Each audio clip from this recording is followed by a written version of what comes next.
Get ready for the PATS Nation, the only real deal New England Patriots post-game show. Sponsored by Corso Law Group. Allow us to be your voice. And the Special Sauce Podcast. Startup, finance, and drive yourself to success. And now, Corso and Catone. Welcome into the PATS Nation. This week 17 of the NFL season sees the New England Patriots beat the New York Jets 28-14. And I'm joined, as always, by Mark Catone. And your calls, 855-313-PATS, 855-313-7287. Also join us on the chat, live chat right now on YouTube. Chat in. It's a final game of the season. We want to hear your thoughts. We want to know what you think. And Mark, listen, they beat this team 28-14, and I don't think this is a game anybody wanted the New England Patriots to win, or they wanted to win. But we saw some things in this game that God, we haven't seen now in a few weeks. Some efficiency on offense and so on. And I don't know, Mark, what do you think? It was a head scratcher, Chris. That's for sure. Yeah, we saw Newton do some things he hasn't done. He threw the ball 30 times. I mean, we saw guys do things they haven't done. Asi actually ran a couple of crisp routes and caught a touchdown. And so, but again, like you said, it was a game I don't necessarily know as a Pats fan, which I always want them to win. But today I don't know if I wanted them to win because I wanted obviously a higher draft pick. But I mean, they did some things. I don't know. This is just a team, Chris. I don't think we could figure it out all season. And after week 17, we still can't figure them out. Yeah, I mean, Newton, and so let's start with the offense, because Newton was, 20, and we'll start with the quarterback as we always do, and you and I are pretty much running him out of town. And they said this morning, Rappaport said, Schefter said this morning that they probably have agreed that they're going to part ways anyway. So Adam Schefter of ESPN, gave that report early this morning that both sides, being Newton and the Patriots, have decided that next year they'll like you say part ways. And I don't know how much of that is true and how much you can put into that, because Belichick, it just doesn't seem like Belichick's the kind of that doesn't seem like him to be talking about that kind of thing or to be leaking that out or having any of that happening. So I'm not sure. I don't know what to make of those. I mean, Schefter's usually pretty good, but lately, there've been a few reports as it relates to the Patriots where he was, not too accurate about. But again, looking at Newton, what he did today, he was 21 of 30. So he threw the ball 30 times, Mark, for 242 yards and 3 touchdowns. So, I mean, all of a sudden he's lighting it up out there and he's hitting guys and the ball. I mean, he had times today again where he was skipping the ball, short hopping it a couple of times to some guys and throw it off leg, but he seemed to have a little bit of a burst today, even when he ran the ball as well, or when he took off running. He didn't do it all that much, but I'm sorry, I say that he didn't do all that much. He rushed for 79 yards, but I think one of them we got like 40 yards on one run. Yeah, it was like 50 yards. Something. Yeah. So, I mean, but other than that, Chris, we saw something today, good. Too. We saw your buddy Sonny Michel in the passing game today. Yeah. So Michel caught 3 passes for 60 yards on 3 targets. All of a sudden, he could catch the ball out of the backfield. That may be something they will look at in the future for him. That may be his role next year, because Harris is going to be the go-to guy, obviously. But with White probably leaving, that could be a role Michel could carve out for himself next year. Who knows? Yeah, and we had a call. I don't know if we had a call early on in the season.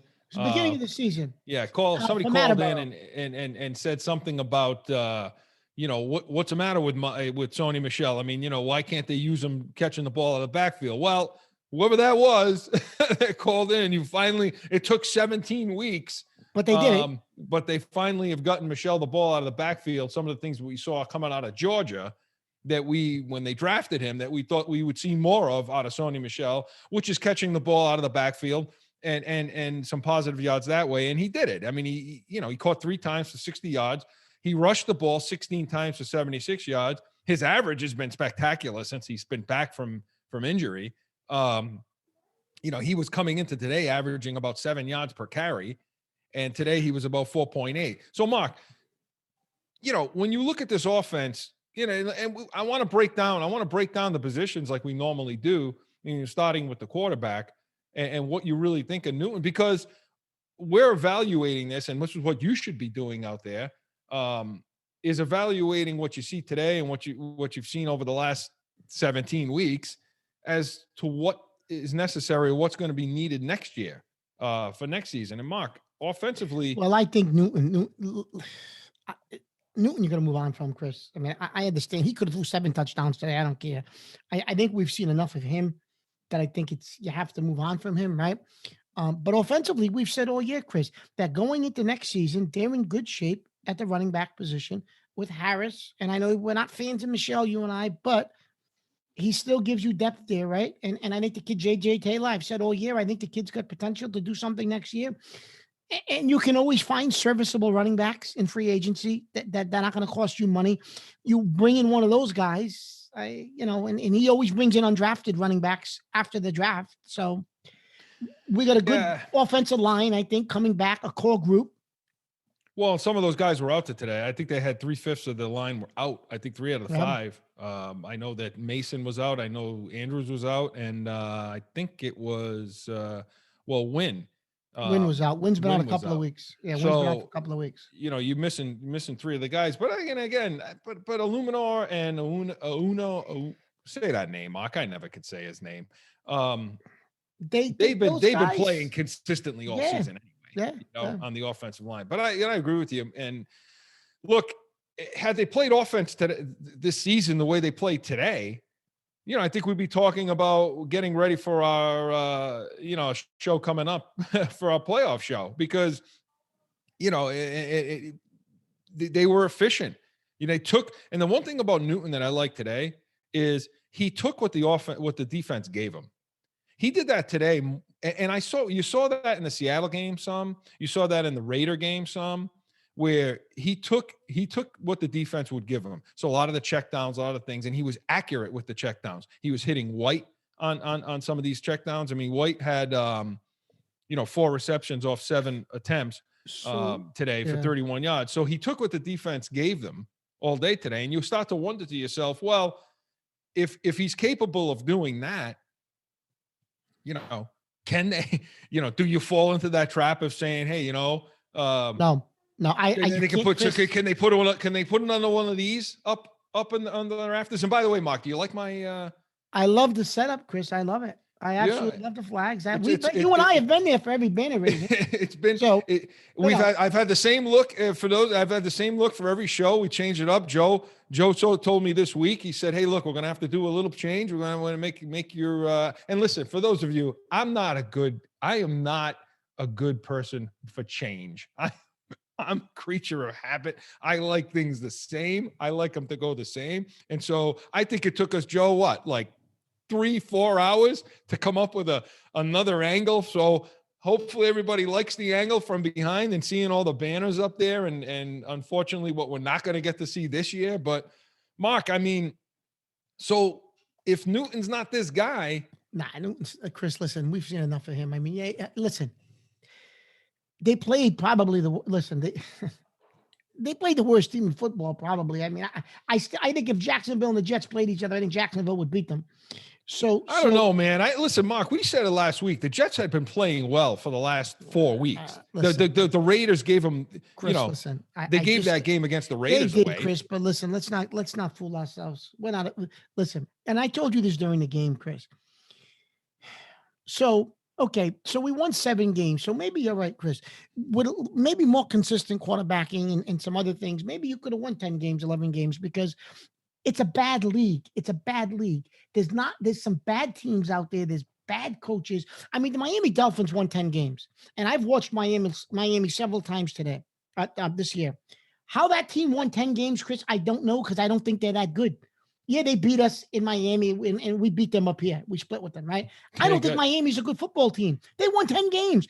I don't know how that team won 10 games. And they got dismantled today. Oh, they got totally dismantled. 56-26. So I think that is trouble for Tua, because it like you were saying during the show, if the kid Fields is there from Ohio State, if he goes to 3, I think they get rid of Tua.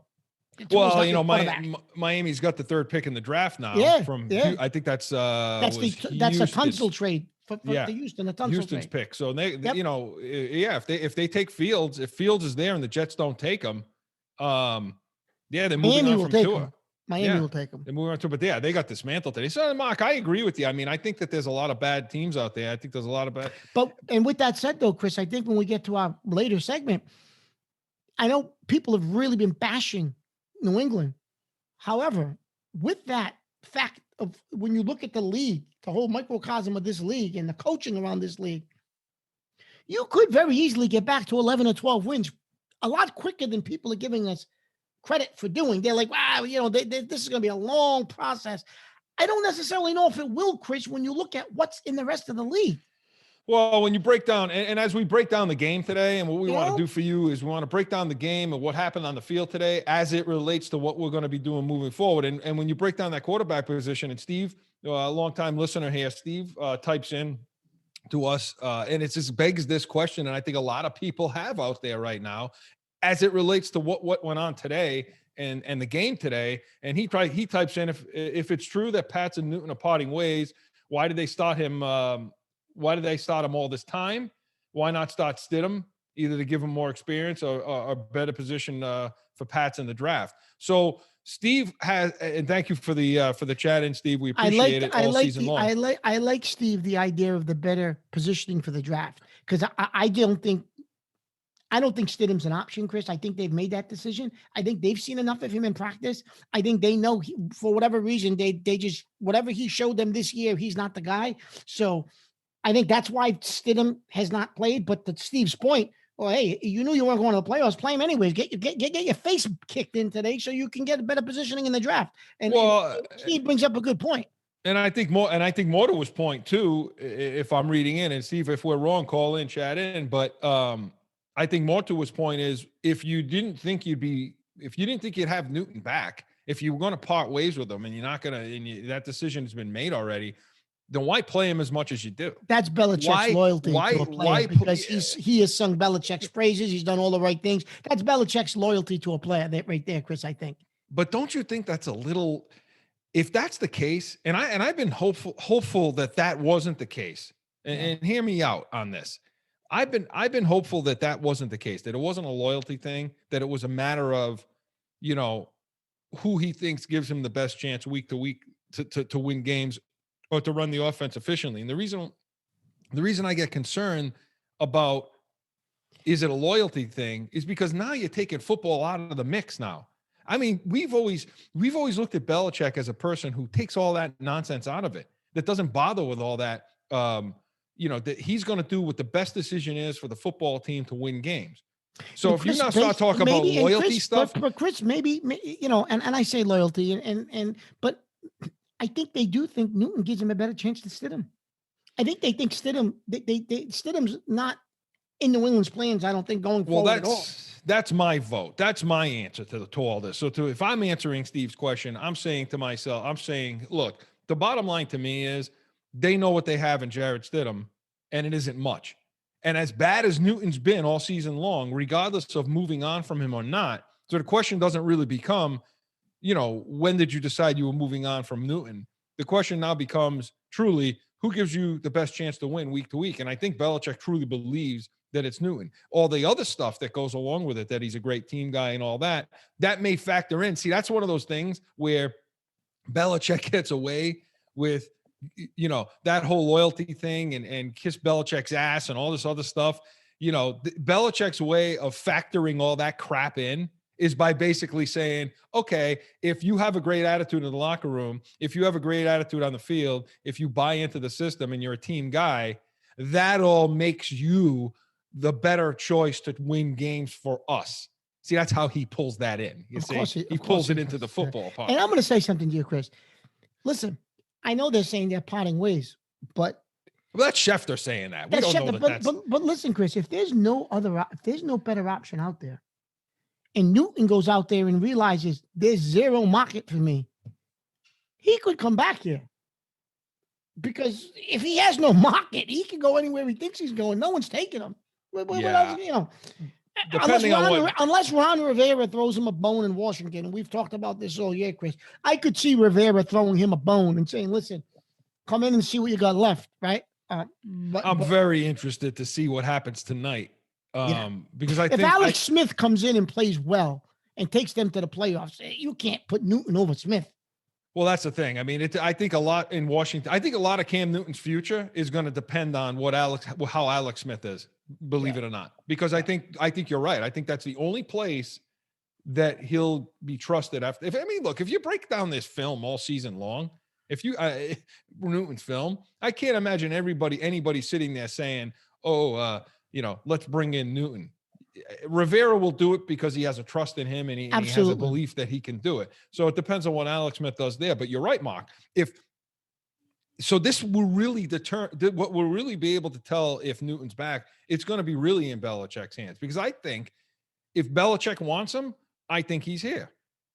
If Belichick doesn't want him, he's not here. I think that's the factor. I don't think it's got anything to do with what Newton wants. I'm going to be honest with you, Chris. I think you're going to have limited options. So if you don't pry, we talked about this already. If you don't pry Garoppolo out of San Fran, or you don't get you don't make a deal for Stafford or Wentz, or one of these guys doesn't become available to you, right? Okay, so you draft a young quarterback in the draft. They're not going to start year one. So he could bring Newton back for another year and say, okay, Cam, nobody really wants you. I'll bring you back. Here's what you're going to have to do when you're going to have to tutor a young guy under you. But I don't know. It's going to be very interesting to see what happens at the quarterback position, because it's, I don't believe Belichick will take somebody in the draft and start him immediately. That's not Belichick. And it depends on where. We're going to talk about that in this show. We're going to talk about where they draft, where we think they'll draft. Now that they had to go and win this damn game today, now they're probably we're sitting at 14. We're sitting at 14, I think, right now, Chris. So we may be able to stay at 14. Yeah, I think it'll be 14, 15. That's pretty much where they're going to be drafting right now, and in that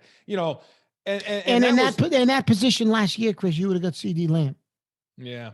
Well, there's a lot of guys you can get moving forward. The question becomes is what they're going to do a quarterback, and we're going to get to that. But looking at the rest of the offense, Mark, and what went on today, like you said, the running game. Listen, they ran 29 times for 166 yards. So the one thing they've been able to consistently do all season long is run the ball. They've been able to do it every game, pretty much. Every game they've rushed for over 100 yards. In this game, 166 yards. They averaged 5.7 today. Newton had 80 yards of that, and I think 50 on one play. And then Sony Michel had 76, and then Myers ran, and Bird had a run there as well. But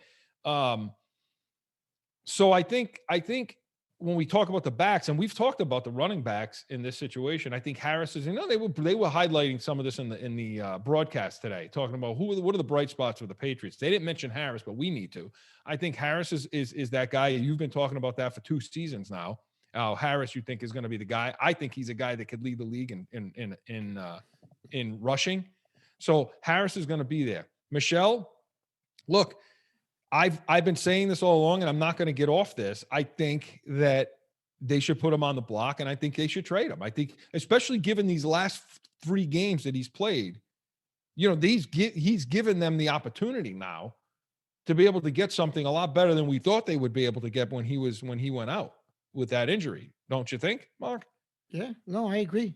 Chris. If you listen, at this point, it's about draft capital. You have to rebuild this team. Okay. So if you can get something for Michelle, you're right.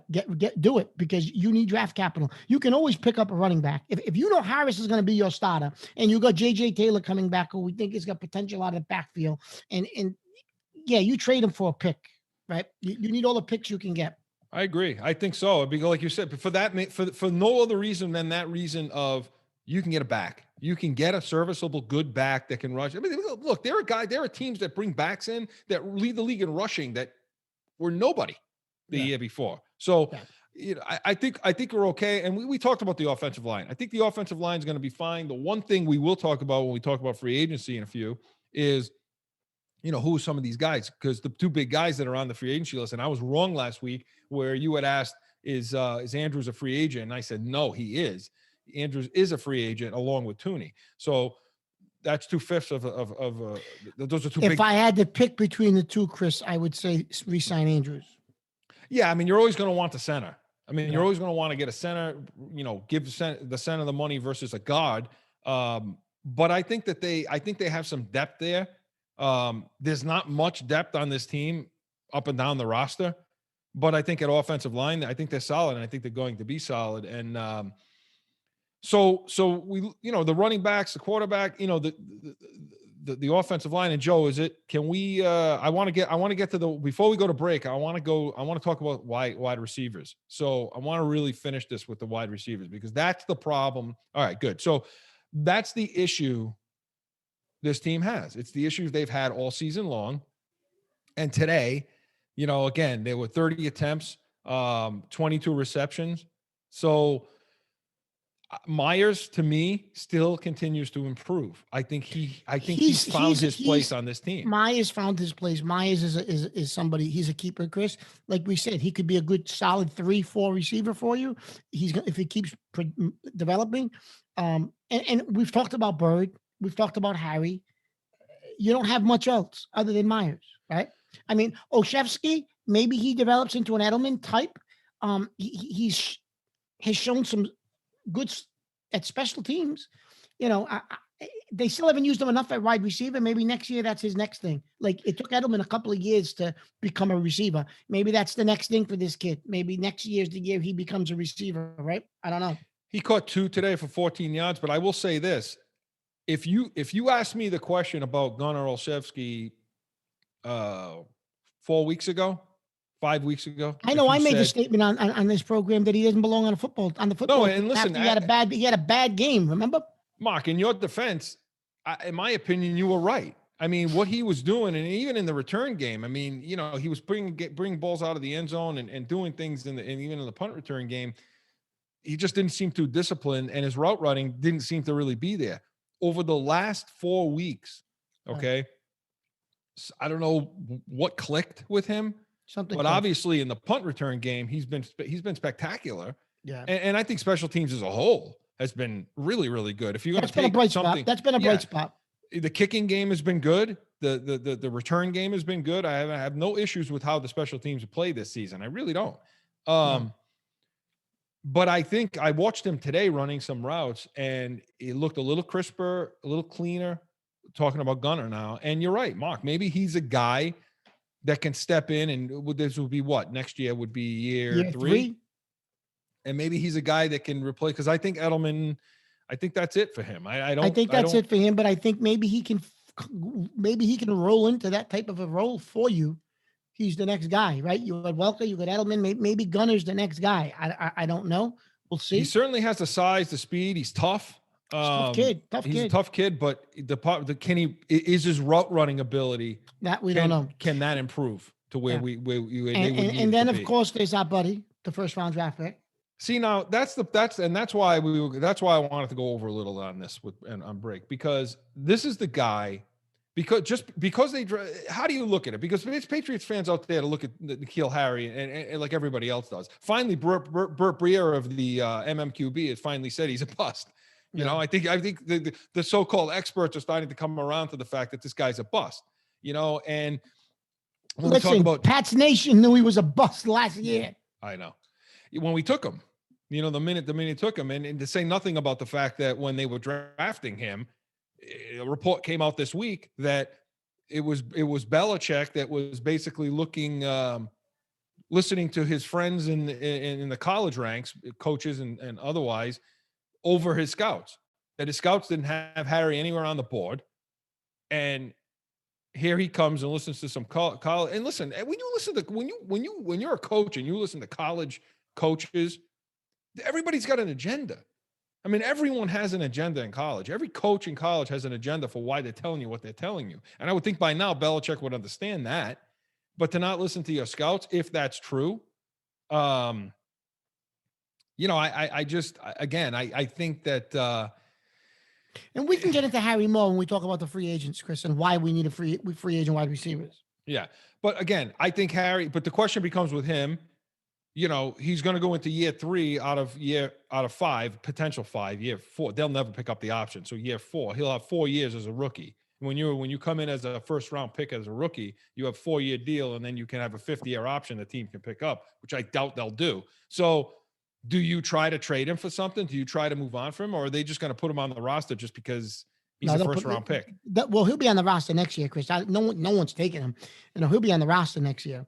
Well, that's a roster spot they shouldn't take. So again, offensively today, I thought they looked good. They Cam Newton threw the ball well, as we talked about. The receivers played pretty well. Again, Asiasi, Mark, in the tight end position, he showed up today. Finally, he ran a corner route and caught a fairly difficult ball for a touchdown. His first touchdown as a pro. Does that mean anything? Chris and I were talking about during the game, we need to bring in a veteran like a Joku from Cleveland or Hunter Henry from the Chargers and draft a tight end.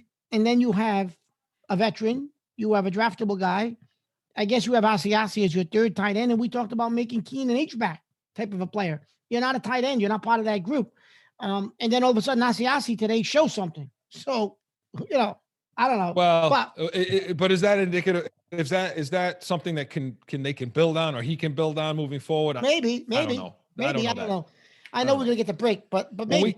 When we come back, we want to talk about the defense because it's the same old story in a lot of different positions. There were a lot of guys in today that a lot of guys were out today on defense. Yeah, that didn't get playing time that normally did. And there are some bright spots.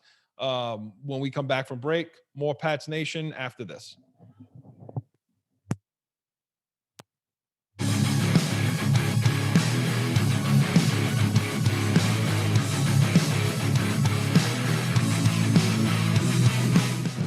How do I get to the point where I understand my passion enough to communicate it outward and dial myself in so that I can craft my own sauce? But you don't have anyone that's going to give you the right advice. Now you do. We've been discussing where we live and what areas do we want to always talk about. And really, it's startup, it's finance, and drive. We are Special Sauce Podcast.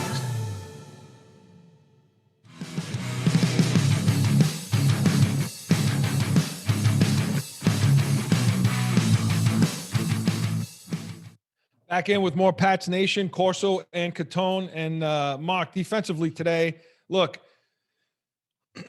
there are a lot of things that I saw that were typical, same old, with the New England Patriots defense at first.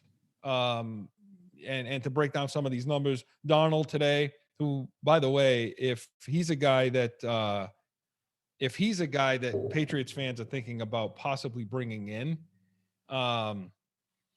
I'm not liking what I'm seeing out of him. I don't like the decision making. I'm not crediting the defense for some of his poor decisions today. He was 23 of 34 for 266 yards, a touchdown, and 2 picks today. Yeah. And then they were bad picks too. Yeah, they were bad picks. He made some bad decisions today. Chris, I always thought the kid just had a bad setup playing for the Jets, and the coach is a cartoon character over there too, and the whole organization's a joke, right? But the more I watch, if you listen to Belichick. If you listen to Belichick, Gase is this guy's a phenomenal coach. Listen, he's going to be here. I'm waiting for the news to break that he's been fired already. They said he'll be fired tonight. So that's how good Gase is. He'll be fired tonight. Anyway, he'll be too. What? He won't be. No, he's not. I'm going to tell you why, Chris, because I think the Chargers are going to hold on to that coach. The players like him for some reason. I think they're going to hold on to him. And if Lynn comes back for one more year, there's no place for McDaniels to go. McDaniels not going to Jacksonville.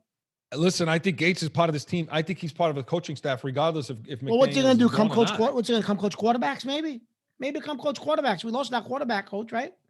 Now, I heard some people talking about, and we'll get into the. By the way, getting back to Donald, Chris, I agree with you. The more I watch him, at first I thought he was just a product of a horrible organization, but I don't know. Maybe I'm wrong. I thought the kid could be something in with the right organization and the right coaching, but I don't know. Every time I watch him, he looks worse and worse. So I'm going to admit that I'm probably wrong about that. I thought the kid had a lot of potential coming out of the draft, but I don't know.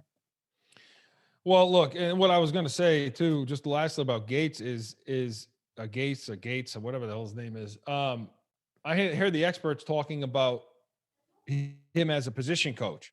Well, he Say, never look, he's not a developed head Donald. coach. So was Donald that bad or was Gaze that bad? I don't know. One of them's that bad. I don't know. I mean, I heard, Burt Breer talking about that many consider Gates as a real good position coach, a guy that come in and coach your quarterbacks and Yeah, develop a but good Chris, young didn't he quarterback. coach? Where was he before here? Was this his first head coaching job?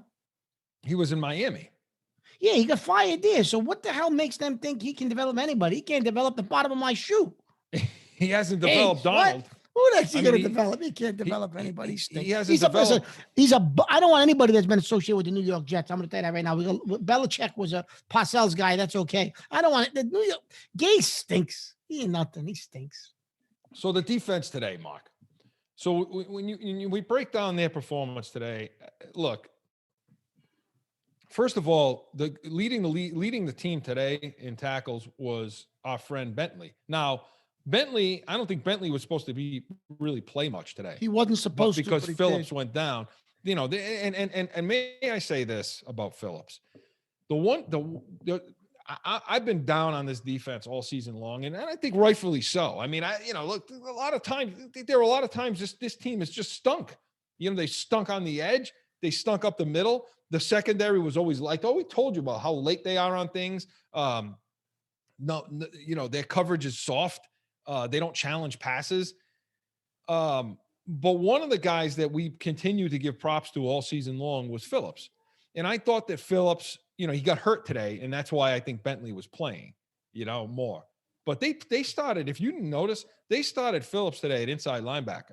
And I think what Belichick and those guys did to Phillips this year is really unfair. What they asked this guy to do all season long. But Chris, he'll be back next year. He's under contract for 2 years. I'd be interested to see if you could actually bring in linebackers and put that kid where he belonged at safety. What that kid could do, because I think the kid, he was an all-pro safety with the Chargers, and you're asking him to play inside linebacker because you can't draft. So you got no linebackers that can play. That's a sin that kid is playing inside linebacker. When it's a sin, an absolute sin. Well, and that's why I like him. I like him because he did it. He didn't talk. He didn't complain about it. He didn't bitch. He didn't moan. He did the job that he was asked to do. That kid's a player. Oftentimes 100 pounds lighter than who he's against. Yeah, kid's a and player. he still showed up. And so I like the performance from him.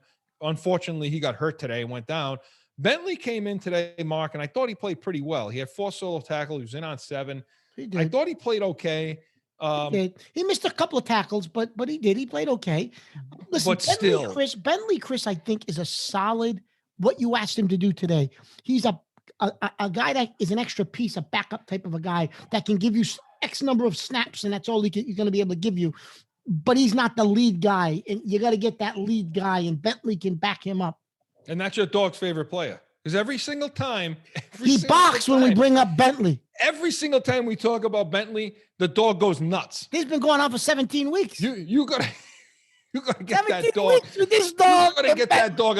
You gotta get that dog a number 51 jersey. That's what it is. You gotta get that dog a number 51 jersey. This is as bad as me with Roberts. And bring him on the show. Yeah, Robert. So your buddy. So that's why they lost today, because Roberts didn't play, Yeah, that's the reason. So they lost today because the Miami Dolphins aren't very good. Okay, they're not very good, contrary to their 10 wins. And I agree with you, Mark. These teams that are winning 10 games in this league right now, it's a little ridiculous in my opinion, which tells you how bad New England was. But again, with the defense, Mark, I thought they were okay. At first, Jackson, what did he end up with? Did he have 9 or 10 interceptions? 9. He picked another one off 9. Well, how many did he have in this game? I thought he had 1, so he's at 9. Yeah. So he would have had. Let me see it. Here, what's the Patriot record, Chris? I'd like to know that. We'd have to look that up. I don't know. Okay, I don't know, but I would tell you that. Where is it here? Jackson. Yeah, he had the pick today, the 1 pick today, and he 9 on the season. So yeah, he had a great year as far as interceptions go. But again, as far as how they were against the run today, again, put this all on the scale of this is the New York Jets that we're talking about. So, I don't think the Jets played real well today at all. And I think they were locked in at that number 2 spot, the Jets. So I don't think they could have gotten better or worse. So I don't see any reason why they weren't trying to win this game today. They're just not a very good football team. They hit the edge a couple of times, but I thought for the most part, I thought the defense played well. What I was impressed with the defense today, and Mark, I'm going to say something that actually impressed me with the defense, which is, which is odd. Again, Winovich just continues to be that motor guy. He continues to be that guy that you can look to in the coming years once he can become a little more disciplined in the system, hopefully. But well, he's a guy that I think he's a guy, Chris. We talked about the lack of having an off season this past year. I think he's a guy. You give him a full year of working out and being in the facility and doing all the things that you typically will do in the off season. He's a guy next year, Chris, who could make a huge leap, I think, because he'll have that extra time and that you know what I mean? Between year 2 and 3, we make sure you make a huge leap. Yeah, I'll tell you. So I'm expecting Uche to make a huge leap. I thought some of the edge, and he didn't play today either. There were a lot of guys out today, so it's hard to give an assessment and say, okay, this is how well the defense played, But there were guys that showed up today, and Winovich was another guy that showed up. I thought the interior played pretty well. If the defense is going to do, and if the defense is, we're going to have to build around this defense. Winovich and Uche are going to have to make huge steps forward next year. And a guy, Chris, we don't know much about. He may be able to give you something at linebacker. They usually step forward. They usually, as they progress, get better. I still think the kid Jennings can give you something at linebacker. Yeah, listen, I'm not as high on Jennings as you are. I never was. I think he's another one of those guys that Belichick ends up listening to his friend in college. Yeah, No, you know who I was high on? The guy from Oklahoma that we traded the pick to the Chargers. Murray. That's who I was high on, Murray. Well, that's who should be part of this team. It's one of several guys that should be a New England Patriot. He only goes sideline to sideline. We got 5-6 guys that do that. Oh yeah, we have plenty of guys that can get sideline to sideline. A lot of that. A lot of Ray Lewis is on this team. Yeah. But again, I think Jennings is another one of those guys, Mark. He's another one of those guys that look, I saw Jennings. I saw all I needed to see against that Miami. When you break down, you go back, for those of you out there, go back and watch the coaches film, NFL.com. They do a nice job, and they allow you to watch coaches film. If you're crazy, like if you're nuts like we are, and all we do is like to watch football, and that's what we'll do all off season is break down film. But you go back and watch the Miami game, this last Miami game that New England played, you see what you need to see in Jennings. This dude was flat-footed. He didn't move. He was 2-3 seconds a game. The play was old before he even understood what he was looking at and even moved at all. So if he's going to get somewhere, he's got a long way to go to get there. But I thought interior today, they did all right. They were in zone for the secondary today, Mark. They were in zone a lot. And that's probably due to the fact that you had some guys that were out. Yeah.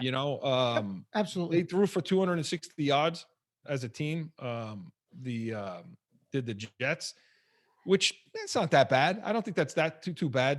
One guy that I think shouldn't really see the field anymore is this Miles Bryant. I'm not sure if he's just the guy, a special teams guy that was filling a role today. Yeah, I think he was. But not too Chris, good. that's a position where you need some bodies at safety because we've talked about it all year that Devin McCourty, this is probably, I know he's under contract next year, but I don't know how you bring him back at the number he's getting. I think it's like $10 million. I think you got to release him. Yeah. And it'd be a little bit of a cap hit, but you can't give him $10 million. Seeing what we saw out of him this year. No. He's just not worth the money. No. And I think both McCourty's, Jason's seen he's done too. We've seen the most you're going to see out of him. They've seen their best days are behind them and so on. But I think, when you heard out of Devin McCourty this week was that he wants to keep playing. I just don't know if that's going to be here. Yeah. Because like I said, I know he's under contract for another year, Chris, but you're right. I just don't know if that's going to be here. But again, he's a Belichick guy who does everything right, says all the right things, is never done, but the issue now is we don't have the guys to fill in anymore like we used to. No. Belichick would have had somebody already ready to take his spot and said, listen, Devin, thanks for the memories. And he would have moved on from him. We don't have anybody to move on from with anymore with this roster. We're just devoid of talent. And I know that's going to take us soon into our next segment. We're going to talk about that. But we didn't draft anybody for that position. You've been talking about safeties for 5 drafts in a row, and we haven't taken one of them. Yeah, it's such an the reason why is it's such an important damn position on the field. I mean, you can make or break your defense. I mean, Pittsburgh was really, that defense was really going in the toilet in the secondary until they brought Fitzpatrick in. And when they brought Fitzpatrick in, that changed everything over there. And that's what a safety can do for you. I mean, a good safety. That's what a safety can do for you. I'm interested to see what Phillips brings. I want to see the progression of Duggar. And what is Chung going to do next year, Mark? Will Chung be on this team? Belichick loves Chung. So if he wants to come back, he'll take him. He'll fill that role that Phillips was playing. Yeah. Yep. And he'll be that tweener guy. I'm okay with bringing Chung down in the box a little more because he's got a little more weight to him, a little more size. He's a bigger hitter than Phillips. I thought what you asked Phillips to do this year was tough. I wonder, Chris, if Phillips could play McCourty's position if he had to. If he's got the speed though to do it. I don't know if he does. Yeah, so when we talk about McCourty's position, Duggar's got the speed to do it, don't he? He does, but you talk about that center field position. That's that safety position where you sit in the center and you can get sideline to sideline. And McCourty's got the speed to do that. I'm not sure if Phillips does. But Mark, the thought of, hey, the secondary is the strongest part of this team. Well, looking forward, and in this game, they played well. Jonathan Jones was the other guy that got the pick today. And Chris, the other guy I saw on the field today more than usual was Joanne Williams was on the field today.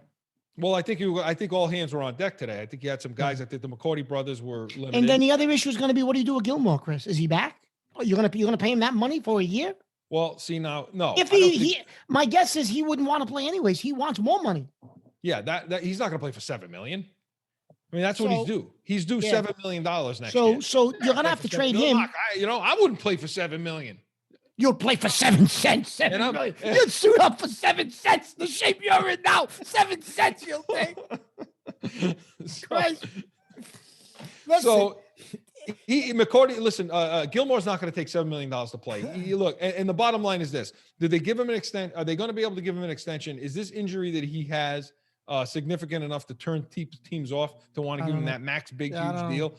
I don't know, but he's 30 years old, going to be 31 next year, right? So. Yeah. You know my take on what do you I didn't want to do it with Revis. I'm never going to. If I didn't want to do it with Revis, I'm certainly not going to want to do it with no, and I think Chris, if you can get a 3rd round pick for him, 4th round pick, it's I don't know if he's worth the 2nd round pick now that he's coming off that injury. I don't know how serious the injury was or what it actually was. They're saying it was a calf, it wasn't a knee. I don't know. But if you could get a 3rd or 4th round pick for him, Chris, I think you have so many holes on this team. You have to get rid of Gilmore. Yeah, I just don't see. I think his days are numbered. But listen, Mark, stranger things have happened. They may extend them. You never know. They could extend them. They could extend them. But I don't think his play was that. I don't think his play was good enough to give him the kind of money, the Ramsey's money. The kind of money that these guys are Peters and these guys are getting. No, but they're younger. They're young, like you said, Chris. If he was 27 years old, that's different, right? Yeah.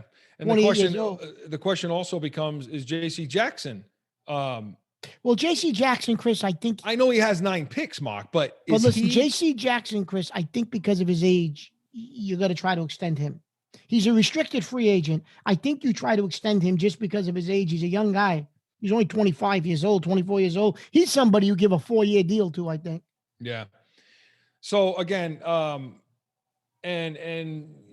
and Joe lets us know that I think Joe let me know this because he knows this is my favorite. But for those of you who don't know, my favorite Raymond Claiborne. Yeah, Mark knows who my favorite player of all time is in any team, any position. It's Raymond Claiborne. He's actually the Patriots' career leader in interceptions with 36. If a little tidbit, little note as we move to break.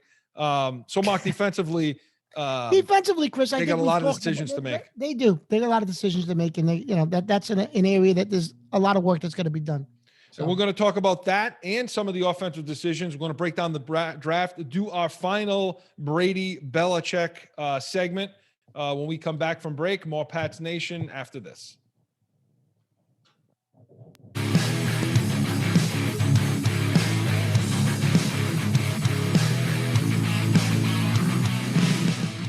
It's that time again for a timeout from Pat's Nation for a message from one of our sponsors. No one ever thinks they will be in the need of a criminal or traffic lawyer, but things happen. Corso Law Group is Arizona's leading criminal and traffic law firm. Their 20-plus years experience and attention to detail has helped thousands of people all across this great country who found themselves in a situation in Arizona. So whether it's a traffic ticket, or if you need reduced DUI or more serious issues, call or go online to CorsoLawGroup.com and talk with these expert attorneys who I know will help you.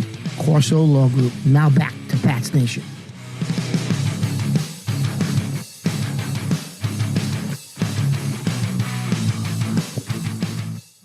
Back in with more Pats Nation, Corso and Catone. And Mark, I was just checking the scores to see what's going on around the league. For those of you out there that are trying to pay attention to the playoffs and what's going to happen, it looks like the Colts are winning big right now against the Jaguars, 17-0, and some other games of note were that Tennessee game, Mark, and they're up 17-6 over the Texans. A lot of people gave the Texans a good chance. I just want to see.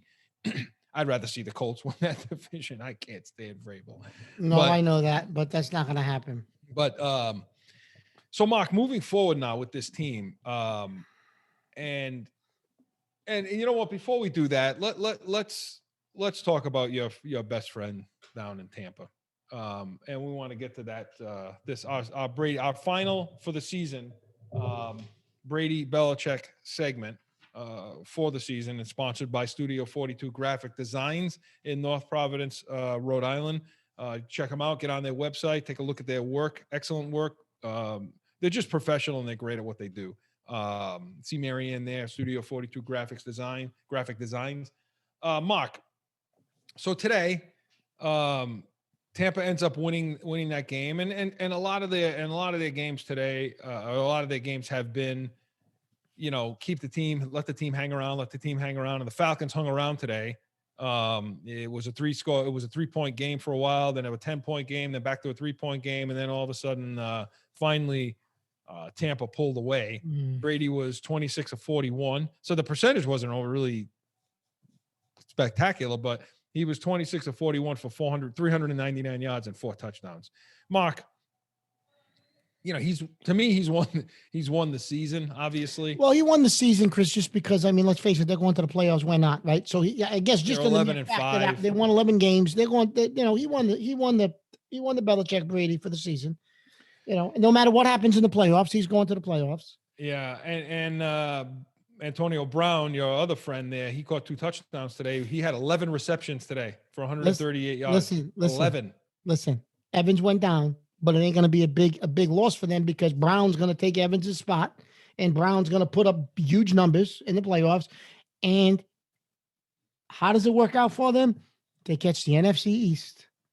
He's going to get his tomato can game, just like he did with New England. He's going to get his tomato can game to start the playoffs off. It's unbelievable. Right? It's unbelievable. He's got to get his tomato can game. For a long time, I thought, because the Patriots, you notice how the Patriots always fall into these good situations going into the playoffs. They get the bye, or they get into a good spot where they didn't get the bye, they didn't get the first round bye, the home field advantage, but they'd end up with a better matchup. And all along I thought, geez, the New England, they just have great luck. I think it's Brady that has the luck. I'm telling you, because that's the best spot for them to be in. And out of 3 wild card positions, the 5th, 6th, or 7th, if you're in the 6th spot, you got to go to Seattle, maybe. No, they're in a perfect spot, Chris. They're in a perfect spot. If you're in the 7th spot, you'd have to go to either Seattle or any of those. It's just, he's in a good spot. You get the tomato can game, and then you roll the dice from there. Yeah. So yeah, it looks like they're going to get in that 5th. And have they clinched that 5th spot? Yeah, they did. The win today clinched it. Okay, so they're going to play the winner of the NFC. They're going to play East, either Washington or the Giants. Which looks to me like, listen, the Giants. 6 wins. I watched 6 the wins. Giants. It's going to get you that division. I watched some of that Giant game today. I was fiddling around. Chris, they stink. They won, but they stink. Let me tell you something. They stink. How bad are the Cowboys, though? Oh, Chris, how bad is that division? I personally think Washington, Alex Smith is going to win tonight, personally. So I think they're going to be going to Washington. And the only thing I will say about Washington, Washington does have a defense. They got a defense. Chase Young. They got Chase Young defense. and so on. Yeah. They'll put pressure on Brady. They'll put pressure on That's him. why. That's why I'd like it to be Washington, because I'd like to see that kind of pressure. I'd like to see how Tampa does with that kind of. Tampa's going to win the game, but I feel like they can put a lot of pressure on Brady, more so than they think they're going to put. I agree with that, Chris. I do. I mean, is it possible, Mark? So I guess it's possible that 6-10 wins the division. Yeah, possibly. Yeah. Yep. So that means New England could have won their division. Yeah. So the Patriots will have more wins or equal to the same wins as the division winner in the NFC East. What is wrong? NFC East. What is wrong with that? That's Chris, 2020. Well, you can't even say 2020 2020 anymore, but that's so anyways. So yeah, when you break down Brady versus Belichick and you see what went on all season long. Yeah, I mean, for the whole idea of Tom Brady still can play, man. I mean, he's 4 wins better. Like he still can play. He's set. Listen, wins he's 11 games. Chris, he is set up perfectly to make a run in that conference. His team is set up. When you look at them, they are set up, and I know what you don't want to admit it. They are set up to make a run, and if he does it, is it going to be a dagger to all our hearts, all of us? It's going to be a dagger. But they're in position to make the run. There's a lot of people in New England that want to see him succeed and want to see him play well in Tampa. I don't want to see anything bad happen to him. But you hate. I mean, we've already conceded the fact that. Chris, we're Patriot fans. We don't want to see anybody. When you leave the Patriots, we don't want to see anybody do well. We're miserable people. Miserable people. Yeah, it pisses me off that it pisses me off that Belichick should have made that this team should have made a better decision. Chris, if you give him what he's supposed, Chris, you give him what he's supposed to give him. You give him what he was supposed to give him. He's here for 2 more years. You won 7 games with Cam Newton. He's throwing the goddamn ball like this. You ain't gonna tell me we wouldn't have won 10 or 11 games with Brady. You would have won 2 or 3 extra games. You absolutely would have. Well, because that would have demanded that there would be better talent around them. Yeah. Yep, if you have to believe that if Brady came back, and look, when it happened, I thought it's time for both of them to, and again, Brady's days are still numbered. I get it. But given what was on the field for New England this year, yeah, you'd rather see 2 more years of Brady and then he's done. What's the difference? They didn't do anything to better that position. They didn't do anything to better the quarterback position. They didn't do crap to better that position. They did crap. Yeah, you'd rather have seen them pay him $50 million and get him on the field. Because that would have demanded. It would have demanded that they put better talent. And I'll tell you this: if Brady were on this team, Gronk's coming out of retirement. He was going to do it anyway. And I'm not saying he gave them a ton down there, but here he may have been. He would have given us more than what we got out of the tight end position. That's for sure. And he probably would have been used a little differently in New England. Sure, they would have got more out of him, is my point. Yeah, they would have. And Antonio Brown would have been on the Patriots. I believe that Brady would have. He probably would have came back to us. Yes, since if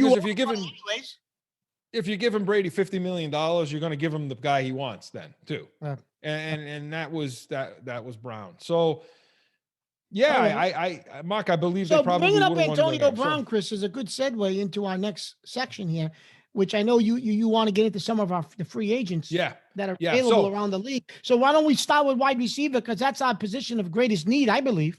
And let me go back quick and just say, okay, again, that Brady Belichick segment was sponsored again by Studio 42 Graphic Designs in North Providence, Rhode Island. So yeah, Mark, talking about free agency now, moving forward. So on the question, the minds of the Patriots fans. So Chris, right, your top wide receivers on this board that I know you researched it. You got Allen Robinson from the Bears, Chris Godwin from Tampa.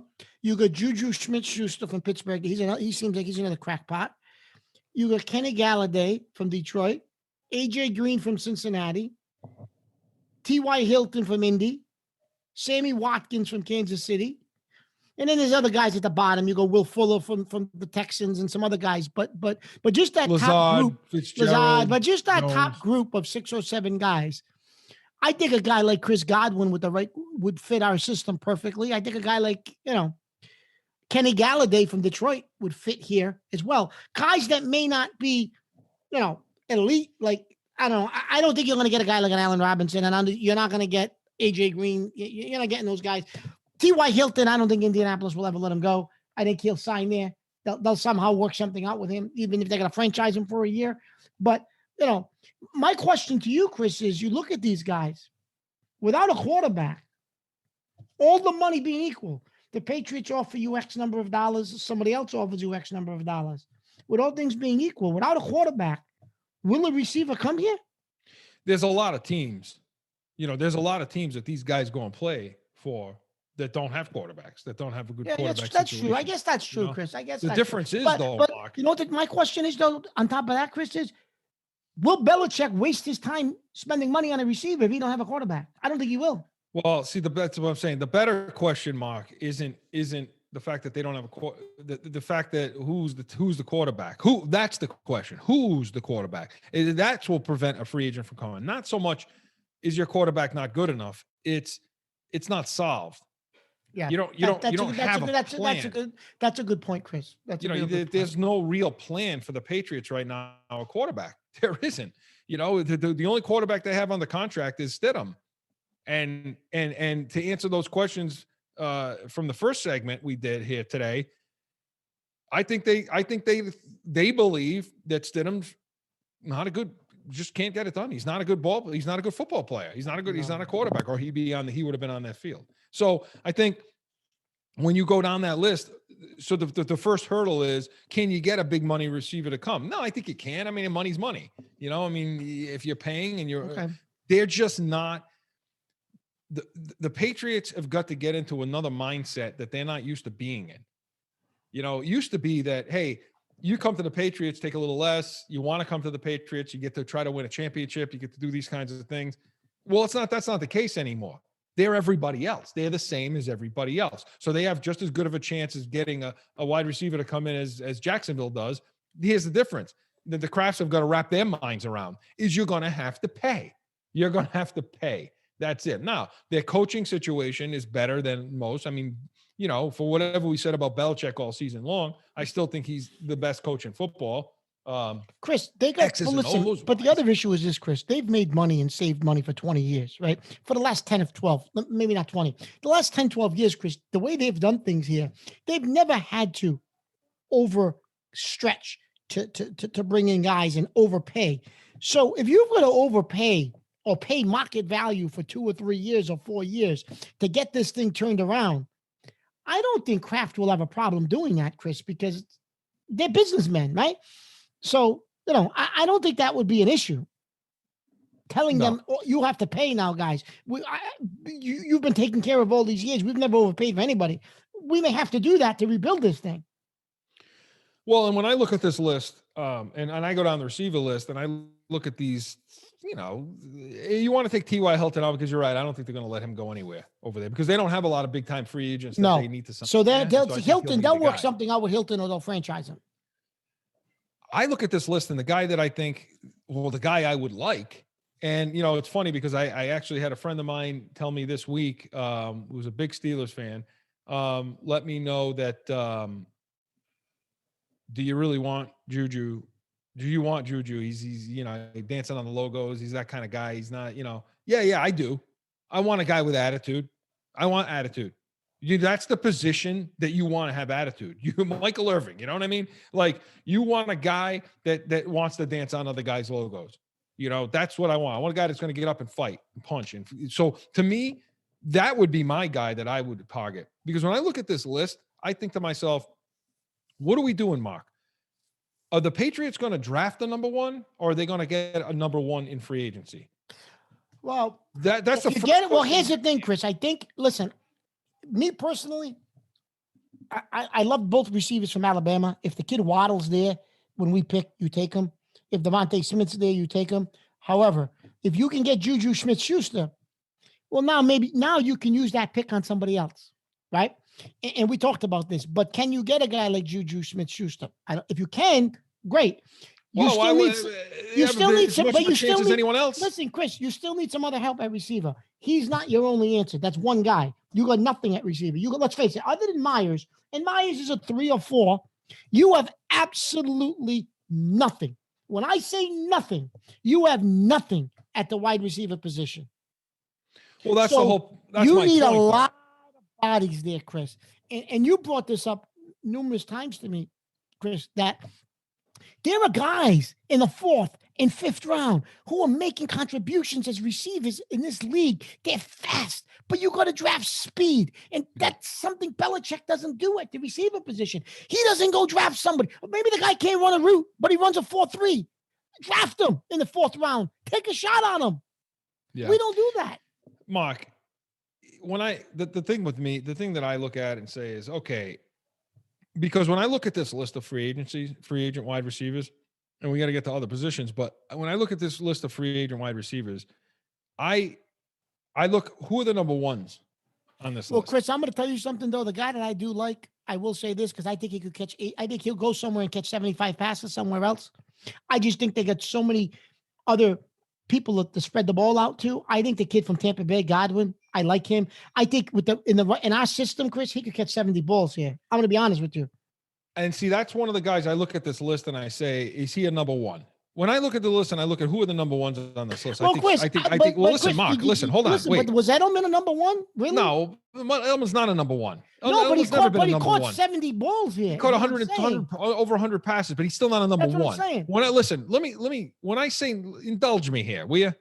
When I say, would you have caffeine today? How much coffee did you drink before the show? I'm telling you. Okay. When I look at the number one, who's a true number one on this list? I don't look at Godwin as a number one, like an Evans that's on his own team. No, the guy on the outside. Robinson, I see as a number one. Okay. And that's, to me, a guy that I think the Patriots will target, because that's more, a little more of a Patriot kind of guy. Like, he's a little more of what I think Belichick would like to see, is this kid Robinson from Chicago. Run every route, make every catch, that kind of guy. And can stretch. He can stretch it as well. I think Juju Smith-Schuster is a number one, you know? And I think T.Y. Hilton's a number one. It's just he's older, you know? Sammy Watkins is not a one. A.J. Green was a one. I'm not sure if he's still a one, you know? Galladay, no. Godwin, again, he's that guy. I don't know. That's a guy to me who's the best number two. Godwin, Chris, is good next year. When you see this, we're not going to end up with him. When you see the stats he puts up on another team outside of Tampa Bay, you're going to say to me, you know what, Mark, you were right about Godwin. By the way, I will tell you this about Godwin. He's been doing that kid does. He's been doing this all this season with his fingers taped up together. He's a tough kid. He's had an injury all season long. I'm telling you, the kid's a tough kid. Well, for what New England does and the type of passing game they have, yeah, Godwin may be the answer. But I think you're going to see Robinson get a lot of look from New England. I think that's a guy that they're going to see. I agree. I don't think Juju Smith-Schuster will be a Patriot. I'd like to see him become a Patriot.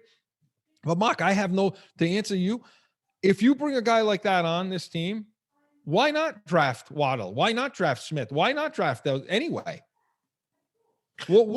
Because you need as many guys as you need. Alabama. Why not?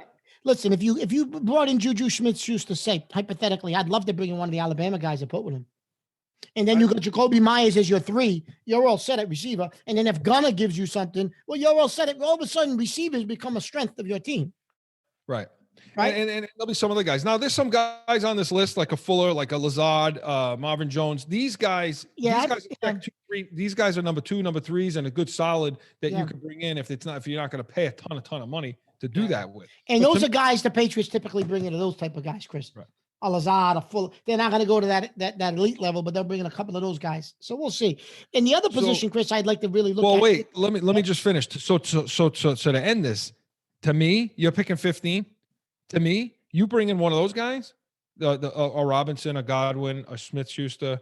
You bring one of those guys in. You draft the best available wide receiver at 15, and that's got to be a guy. That's got to be somebody from Alabama, Clemson, Florida. That's where you're drafting one of those guys.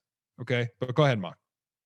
No. All I was going to say was, Chris. So if you do that, the other position I think is tight end. You got Hunter Henry sitting there, right? And I don't know if you can sign him. I don't think Belichick will spend that kind of money on a tight end, right? But hey, Gronk's a free agent.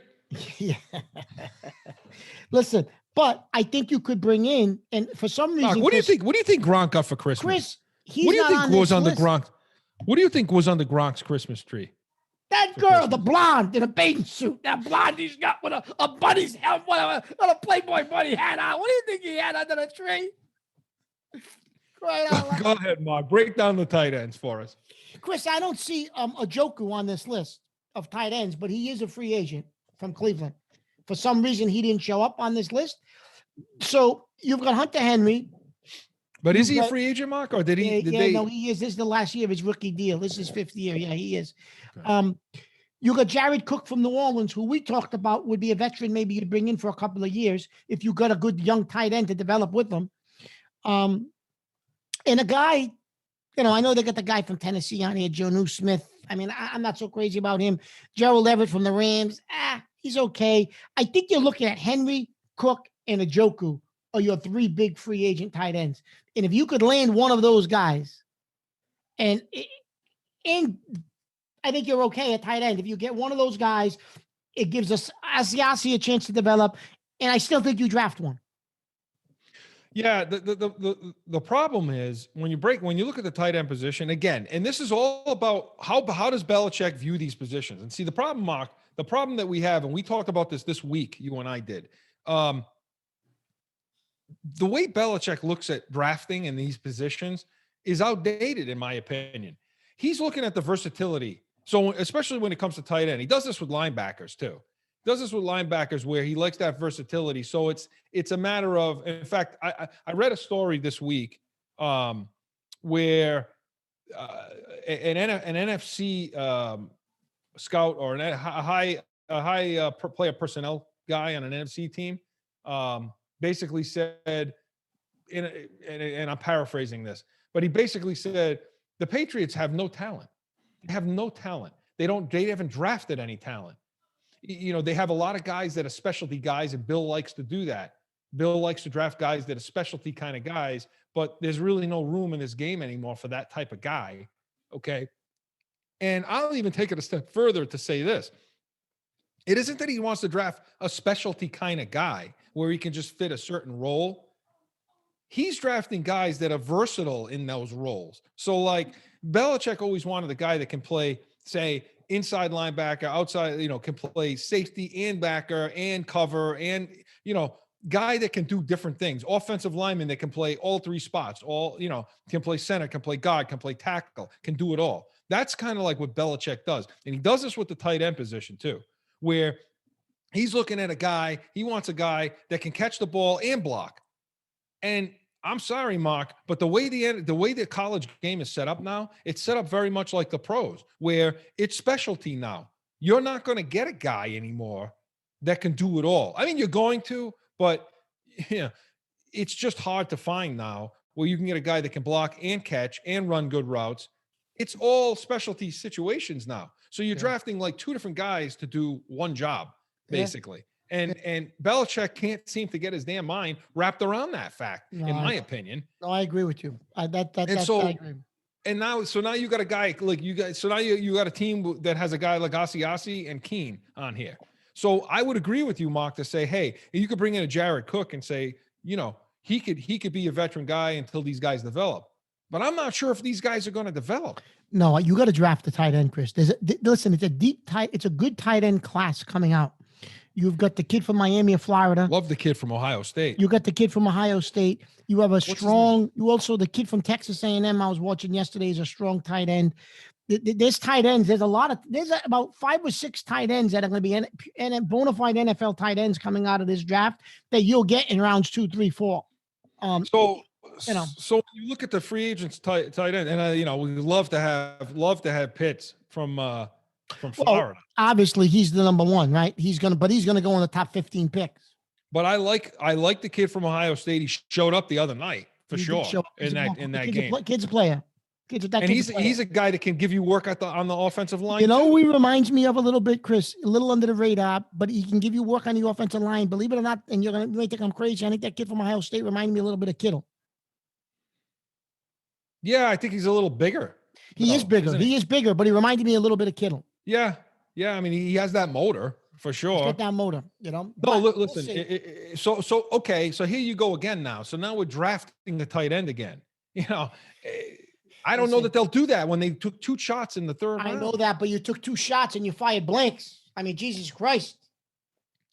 Well, Listen, okay. Keene is not a tight end, Chris. Keene is an H-back, full-back, whatever you want to call. Keene's not a tight end. Keene's never going to be a tight end in this league. Keene is a specialty guy that'll do certain things for you. I don't think Keene's ever going to line up as a tight end and be a traditional tight end in this league. So when I say you got Asiasi, but I don't consider Keene a tight end.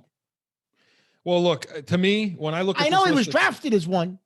when I look at this list of free agent tight ends, the guy that I really would love to see them go after is from Cleveland. Yeah. And you said he's not on this list. But he's I know he's a free agent, Chris. I know this is the last year of his and I deal. think they're high on the other kid. The other kid, the Browns are that they have over there. Oh yeah, the Browns. touchdown The today. Browns are higher on the Hooper. other kid they drafted. Hooper, and they drafted the kid Bryant in the draft, tight end, Right. by the way. Got taken after our guys, by the way. Hunter Yeah. Bryant, by the way. So I'm with you. I like the kid from Cleveland only because he's young and he'll give you years. He'll give you years at that spot. And look, Hunter Henry, I like what Hunter Henry brings to the table too. And I've always liked Jared Cook too. I think he's strong, tough. I just don't know how much he's going to give you in the run game. Yeah, But I don't know. again, it's a specialty position now. So for tight end, yeah, I think again it goes back to our draft woes and our inefficiency in the draft. And God, man, I'll tell you what, hearing that story that Belichick basically is ignoring his scouts. I mean, he's ignoring the guy you put in place to do the job to take care, to select these guys. Mark, they got to expand their draft. They should pay us, Mark. They should bring you and I on the scouting job. I'll tell you what, if anyone's out there listening, I'll do it for free this year. And we're going to have that show. We'll have our draft show on and you're going to be able to do it for free out there. Well, you can log on to our show, listen in. Yeah, absolutely. And we want to hear your board. We want to hear who you're picking and as a comparison to what the Patriots are doing and everyone else around the league. But Mark, if he's not going to listen to the people that he puts in place, they're going to continue this trend. Listen, listen his people, according to the story we read this week, his people had Deebo Samuel, who I know was hurt this year for the Rams on and off, but they had him. They had AJ Brown. They had 3 or 4 guys ahead of Harry in that spot, and he took Harry because of his relationship with the wide receivers coach at Arizona State. That's not acceptable. And hey, look, he liked his meeting with him when he came in and met with him. Well, Jesus Christ, how important is the meeting? Gronk was asleep on the floor for the meeting because he was grabbing ass until 4 a.m. He came in and fell asleep, and they drafted him. So what the hell does that have to do with anything, Chris? Well, Mark, and I want to get to break, and coming back on the other side, I want to continue this. I want to talk about the quarterbacks, and then I want to run down the list of free agents that the Patriots have on this team, and who we think will be back and who we won't. And we also want to preview our Corso and Catone weekly sports show. We want to talk to you guys about that and let you know what's happening with that. More Pats Nation right after this.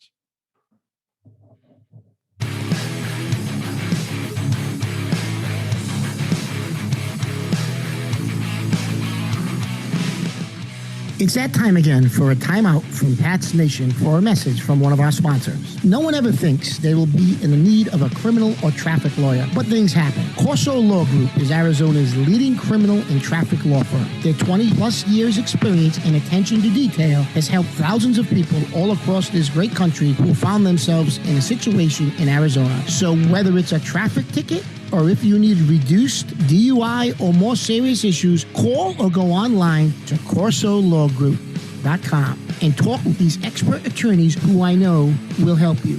Corso Law Group. Now back to Pats Nation.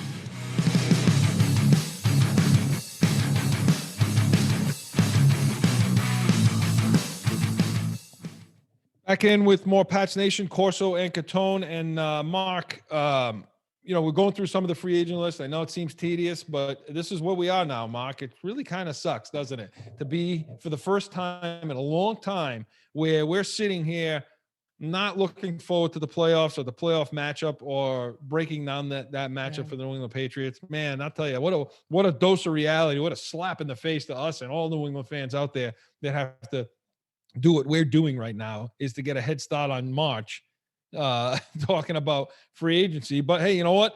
That's the situation they're in. That's the situation Belichick put them in. And it's disappointing as hell, Mark. It really is. It's really disappointing. And but here we are. So when we look at now I want to look at the quarterbacks. Okay. Well, because like you said, without a quarterback. And Chris, I don't think the answer at quarterback is coming from the free agent list. I don't either. I mean, Dak Prescott's going to end up staying He's going to end up in Dallas. So your answer at quarterback, Chris, and we've talked about this now for weeks, is if you can pry Garoppolo out of San Fran, maybe if you figure out a way to make the money work for a guy like Carson Wentz for a couple of years, maybe Stafford gets pried out of Detroit. Or Ryan out of Atlanta, other than that, Chris, I think you're still going to draft the quarterback, right? Even if you ended up with one of those guys, I still think you're going to get a quarterback and let him sit for a few years to develop. Yeah.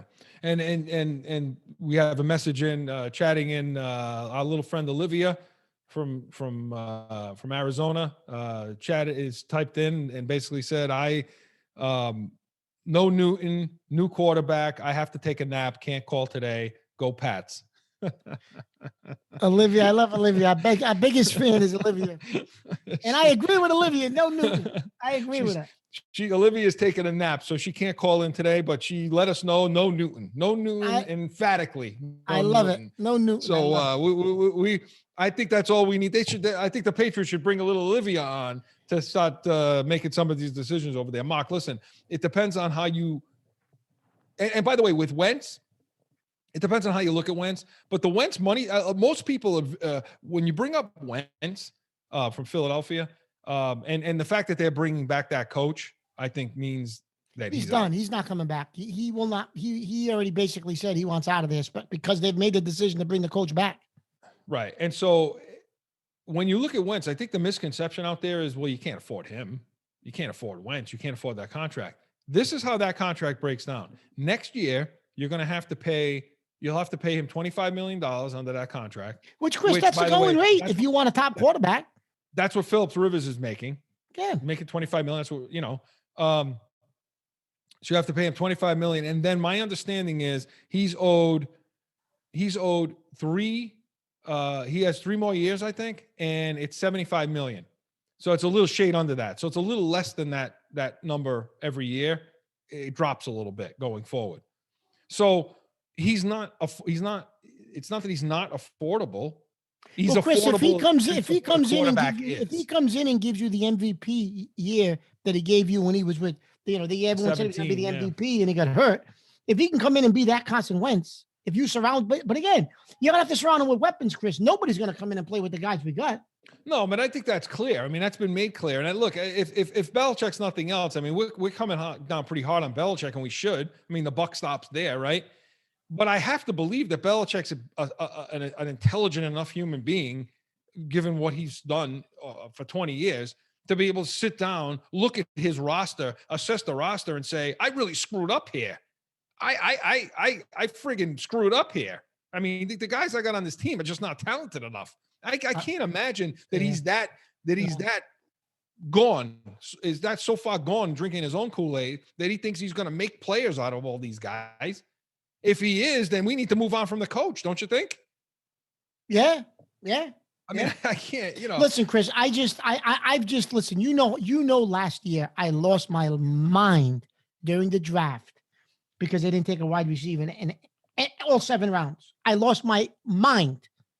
So, I can't figure Belichick out anymore, and I don't know what he does with his draft board. I just can't figure it out anymore. So nothing surprises me anymore with him when it comes to the evaluation of talent and the draft board, because I lost my mind last year when he didn't take a receiver. Well, let's just assume for a minute he understands this, okay? And let's look at the quarterback position and look at there's two ways to look at it. One is you bring somebody in who's your guy and he's going to be your guy for the next 5-6 years.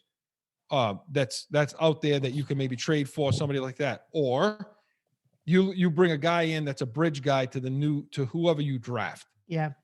Those are the two scenarios that you have. You don't have them on this roster. We know that. So you have to get them somewhere. So even if you brought Newton back, you still have to sign him. So to me, I would imagine they're looking at this situation with what they have out there, because as who's going to be a bridge guy to somebody we draft for the future.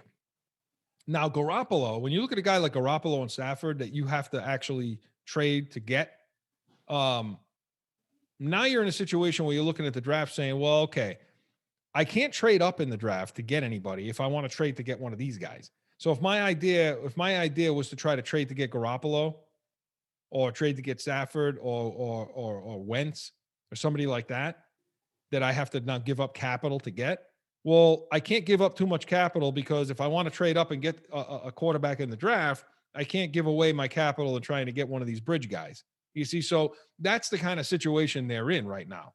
And the other question becomes, are they really going to move up in the draft to take any of the Mac Jones or any of these guys anyway? I don't know that. So, but let's just assume they want a bridge guy. Well, who is Garoppolo really that guy, or is he a guy you're looking at? Well, Chris, I got news for you. I think Garoppolo gives you I think they look at Garoppolo as a guy that give them 4 or 5 years. More than a bridge guy, right? More than a bridge guy. They get Garoppolo. Garoppolo's the next guy. You could see Garoppolo being here 6-7 years. Right. So the problem with him is he can't stay on the damn field. He can't. But if he could, he wouldn't be available. If you pried a guy like him loose, he's not a bridge guy. So, and I think that's who Belichick wants. I think Belichick will give up a second-round pick to get him back. I think you're right. And I think if they can't pull him, if they can't get him, I think you're going to see Cam Newton back on this team again. Yeah. I don't care what Schefter said today. Yeah. I don't care what he said. No, I know. I think if you can't, because I think Belichick looks at this and says, "Hey, if I add talent in certain areas and I get Garoppolo back, I'm going to show you why I wanted him." Right. And he's going to take us. We're going to make a run with him. I think that's what he views. And I think he thinks he could win a ring before Belichick is done. He thinks he can win one more ring with Garoppolo. I honestly think he believes that. I don't know if it's true. I don't know if I agree with him, but I think that in Belichick's head, he thinks Garoppolo, he could win a ring with him. I really think he believes that. We're going to have a long time to be thinking about this and talking about this, and we're going to talk about it when we start up our weekly show. And for let's get into that, Chris. That's going to be fun. I can't wait for that. I want to talk about the free agents that New England has, but I wanted to quickly mention, the Corso and Catone are going to be airing on the 12th of January, which is going to be a Tuesday show, 7:00 Eastern. We will be airing every week. Will be a general talk, all sports. Everything's on the table. All New England sports. Patriots, Celtics, Bruins, Red Sox, Revolution. Throw some Yankees in there for the Rhode Island. Well, I was gonna say we're gonna break a little bit out of New England, because I'm a Rhode Islander and I'm a New England fan. But I will say this: I'm a diehard Yankee fan. So throw tomatoes at me, do whatever you're gonna do. And I know Corso's a diehard Yankee fan. Listen, you could see it in the back there. Listen, to explain to the New England fans out there, growing up. Look over my left shoulder. There's a picture of Mariano and Jorge Posada. Growing up in Rhode Island, as I did, and Marksville is there, it was a family thing. I think all the Italians in Rhode Island are all Yankee fans. Yeah. I think that's what it is, But I grew up a Yankee fan. My whole family were Yankee fans. My cousin had ties to the Yankee organization growing up. And so it just kind of, yeah, my poor son didn't have a chance. He likes all New England teams except for baseball. He's a Yankee fan. It didn't happen that way. But you know what? That is to your benefit, because we'll also talk some Yankees and anything. We'll talk a lot of sports, a lot of teams around the country. Mark and I are pretty well versed. But that show is going to kick off on the 12th of January, 7 p.m. Eastern time every week. Mark and I are excited about it. It's going to be Corso. It's going to be called Corso and Catone. And, and Marcus Aurelius types in, not sure what's next for New England fans. The best part of the Patriots this season was by far Corso and Catone. Thank you guys for giving the fans a great show. And listen, Marcus, we appreciate that. And the Special Sauce Podcast, we appreciate him as a all, sponsor. yeah, all the support we've gotten from them throughout the season. We appreciate that, of course. And what's next for Corso and Catone is going to be right back at you, right back in your face, talking about a lot of different things. The Real Deal for New England Field is going to be the Corso and Catone show on premiering on January 12th at 7 p.m. So, Mark, going back to this Patriots team, and then we'll get to a quick break and come back with our final thoughts. Looking at the free agent roster when you go down, I'd like to know quickly from you, and I'm just going to read them off, and I want to know from you, who do you think who's on this team next year? Joe Thuney, Dante Hightower, Jason McCourty. Hightower's not a free agent, though, Chris, I don't think. I think he's under contract. All those guys, Chris, because of COVID, their contracts rolled over, I believe. Yeah, and I you know what? I think I that is a misprint. I apologize. Anyway, well, let's take them one by one. So Joe Thuney, is he on this team next year? No. Just because I don't think you can afford to pay a guard that much money, Chris. You did it this year. Unless you can figure out a way to work out a long-term deal with him and spread the money out, I don't know. Awinu, I think, played well enough. He did. I think these guys played well enough that They played well enough where you don't need Thuney. Yeah, I agree. You don't need Thuney. I agree. Jason McCourty. No. Yeah, we've documented that. We've illustrated that. James White. No.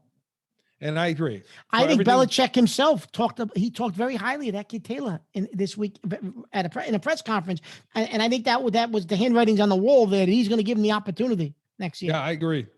Lawrence Guy. I would say yes, you need him. He was the one bright spot of that defense, Chris. I don't think he's going to require a lot of money. Butler. No.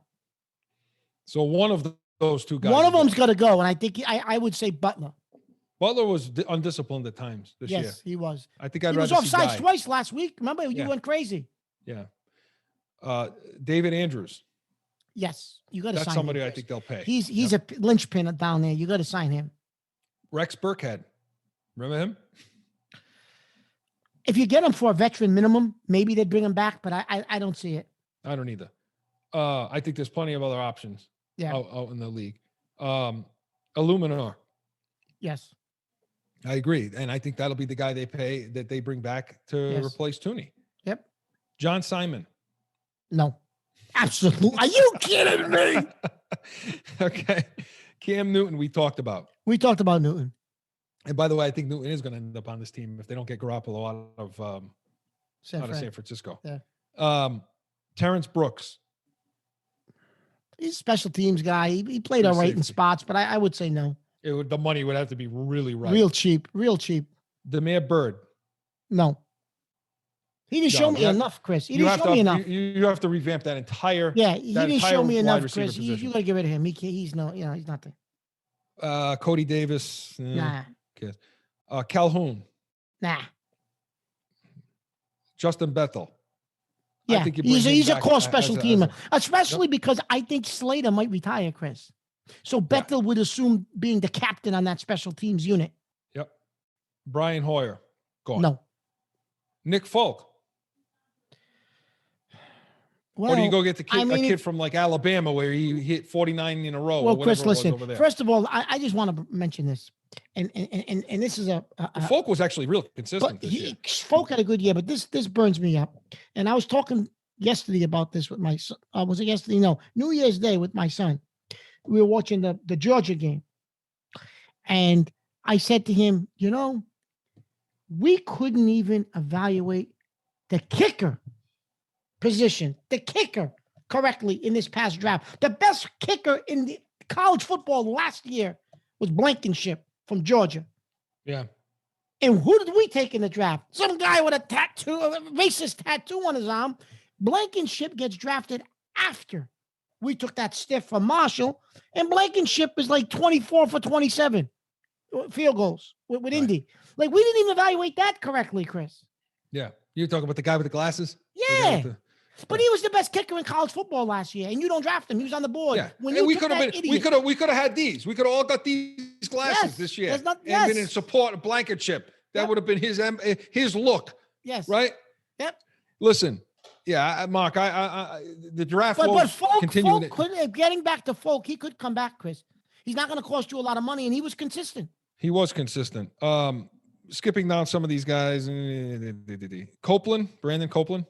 No, No. you need a revamp there. At linebacker, at outside linebacker, and hopefully Uche takes over there.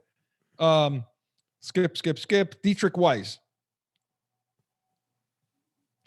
If he was cheap, maybe. I think you need to do better. You need to do better. You do. J.C. Yeah. Jackson. Now, J.C. Jackson's a restricted. He's restricted. I bring him back. I try to lock him up for a few years. Now this is the kind of situation where they're going to go see what can he get on the open market. But he's somebody, Chris, I would re-sign for 3-4 years, lock him up, because then after that contract's up, you're going to let him go anyways. Well, because the 9 interceptions is what's going to, there's a lot of holes in his game. 9 interceptions is going to drive him, but there are a lot of holes in his game. There are a lot of holes in his game and his coverage that we illustrated on this show quite a bit. But everyone around the league is going to see the 9 interceptions. Yeah, of course they are. So, and Jacob Johnson. I think you're going to keep him, Chris. He developed. You need a fullback. Fullback is integral to, or unless our buddy Akeem becomes that player. Or what's his name that went on an IR this year? Vital comes back. Vitale, yeah. If he comes back, my son wanted the Vitale jersey last year. Yeah. Said I want a Vitale jersey. He's Italian. So anyway. So those are the free agents. Listen, Chris, as you said, this whole lineup needs to be revamped. Maybe there's a handful of those guys you think about bringing back, but for the majority of them, they're going to go. Mark, there's really not a ton of guys on this list, that I look at and say, gotta have him. No. Chris, you could lose every one of them, except maybe, I will say, I think you got to have Andrews back. Yeah, Andrews would be my number one priority, Chris. You got to have the center. You have to have the center. Andrews is your priority. The rest of those guys, who cares? Let them go. And before we get the break, Mark, coaching-wise, to me, this team has got to improve in their coaching department. Yeah, they're going to bring in Adam Gase. Yeah, well, I don't know how much of an improvement that's going to be, but I can tell you that in the defensive side of the ball, Chris, he's never going to get rid of his sons, right? They're not getting replaced. But they've got to bring on some people that I just didn't see what I needed to see out of this. No, I didn't see this it year. either. I didn't see it. Very undisciplined. Yeah. I guess is there a lot of penalties, a lot of out of position situations, a lot of lack of understanding of what they were trying to get done. And Chris, that's also a product. That's also a product, Chris, of how much you listen. You can't polish a sneaker, right? You had no talent on that defense, so how much they were going to grasp and move forward, I don't know either. I think it's a little bit of both. I just think it was so devoid of talent on that side of the ball that you didn't have much to work with either. Yeah. So when we come back, we're going to go to break. When we come back, we want to get our final thoughts on the season. I want to hear from Mark on the other side and talk to Mark about his preview of Corso and Catone coming up. What his hopes and goals are for this for the premiere of that show. And get our final thoughts on this season. More Pats Nation with Corso and Catone after this.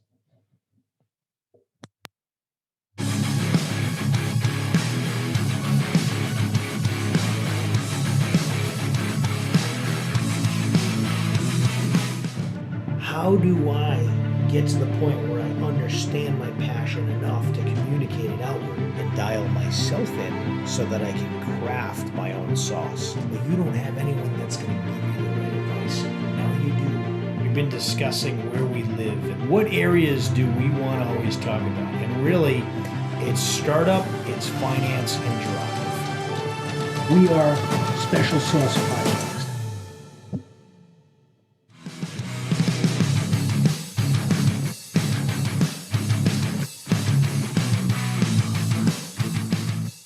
Back in with more Pats Nation, Corso and Catone. And Mark, we mentioned the premiere coming up on January 12th of Corso and Catone, the real deal New England feel.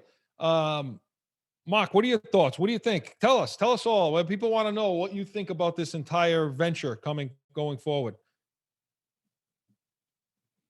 But first, you have to turn your equipment on in order to be able to do that. So I think the real deal New England feel kind of says it all, right? So we're not going to pussyfoot around the issues. You've learned that in the last 17 weeks, right? We're going to tell you how it is. We're going to analyze things. We're going to break different things down, and we're going to talk about the Patriots. We're going to talk about the Celtics, the Bruins, local sports, the Yankees, mixing some national stuff, right? But we're not affiliated with a franchise. We're not paid by the With Patriots anybody. or the Celtics, with anybody. We're going to tell you how it is, right? We're not going to skew it. We're not going to pussyfoot around an issue, and we're going to tell you what we really feel because we're fans just like you. So that's the difference, I guess. We're not professionals. We are, but we're not, right? We're fans just like you are. So we're going to tell you what we think as fans, right? A lot of these shows, you got these people on there that are just, they're telling you what everybody wants to hear, not what the truth is, right? Yeah, So- it's not pumped in. I mean, it's No. not fed to us. No. With two guys that love to talk about sports. We Yep. love to talk about New England sports. We love that region. We love all sports around the country. No topic is going to be off the table as it relates to sports. And you know what? If you stump us, you stump us. Maybe you can educate us. But with two guys that love what we do, we love talking about this kind of thing. We want you involved with the show. We want you to text in, call in, chat in, every method Joe will have up ready to go when it's time, when time comes. And we just love talking about this. We love talking about New England sports. We love talking about the Patriots, Celtics, Bruins, Yankees, Red Sox, whatever is going on, Revolution. We're going to discuss it. We're going to talk about it, some of the pitfalls, things that are happening. And there'll be a lot more Patriot talk too. We're going to have a free agency special show. We're going to bring back Pat's Nation for a free agency show in March. We're going to have our special draft show we've been talking about. And Chris and I all will season also long. have a show where we will do a deep dive because Chris and I are crazy and we tape it and watch it at 2:00 in the morning. And he's texting me 2:00 in the morning my time. Did you looking at the linebackers? We do the path to the draft. We do the Combine. We're crazy with the combine. As crazy as that sounds, we're watching the combine. I'm Yeah. texting him all day long about guys in the combine, right? So, Yeah. that'll be coming up too. And we want, and so we're really looking forward to keeping in contact with you, keeping in touch with you and staying on the air and going through it. Joe needs a little time to get it up and going. So we're going to start that on the 12th, 7 p.m. Eastern. Log in the same way you did to see us. Log into Corso and Catone, the real deal New England feel. And we also want to thank, and before we get to our final thoughts, we want to thank all of you out there this season that have chatted in, called in, been some loyal listeners. Steve, Paula, little Olivia, we talked about, Brad, and so many of the others that Chad and so many other guys. Marcus, really, it's a special sauce, and we'll talk about the sponsors in a minute. But and again, Paula types into us. Hi guys, congratulations on the new and upcoming show. It will be a treat to tune in and hear your continuing opinions. Thanks for the entertainment. It's well worth our time. Love you guys. So I we think, thank listen, Paula. We thank you we out thank there, all- and also Steve types in. Thanks for all the work that goes into the show. Looking forward to the new weekly program. So we have our loyal listeners out there. We want more. We want you all to listen in and stay with us. So we're happy to do it. We're unhappy that the Patriot season is coming to a close now.